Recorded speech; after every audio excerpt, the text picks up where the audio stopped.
2026 T20 world cup start అవగానే ఒక శుభశకనం శుభ పరిణామం స్టార్ట్ అయిందని చెప్పాలి. దానికి కారణం ఏంటంటే మొదటి మ్యాచ్ అనేది చాలా ఉత్కంఠగా సాగింది.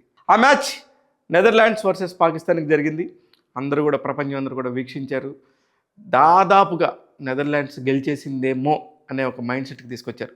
కారణం ఏంటంటే 148 పరుగుల టార్గెట్ ఉన్నప్పుడు 121 పరుగుల దగ్గర ఆగిపోయారు. ఇంకా 2 ఓవర్లలో 29 పరుగులు కావాలి ఆ జట్టుకి. పాకిస్తాన్ దాదాపుగా చేతులు ఎత్తేసింది. 7 వికెట్లు పడిపోయాయి. ఎవరు లేరు అనుకున్న టైంలో ఫహీం అనే ఒకే ఒక్కడు వచ్చి 11 బంతుల్లో 29 కొట్టడంతో ఆ జట్టు ఓటమి నుంచి తప్పించుకుంది. ఒక్కసారిగా పాకిస్తాన్ వాళ్ళు అమ్మయ్య అని ఊపిరి పీల్చుకున్నారు.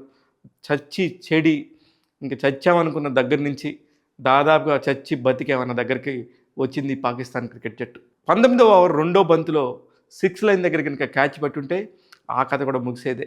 మొత్తానికి మొదటి మ్యాచ్తోనే పాకిస్తాన్ లాంటి ఒక పెద్ద జట్టు నెదర్లాండ్స్ చేతిలో ఓటమి పాలైందనే అపప్రదం మూట కట్టుకునేది. కానీ అదంతా కూడా మిస్ అయ్యి చివరికి ఒక పెద్ద టీంకి దక్కాల్సిన గౌరవం దక్కింది.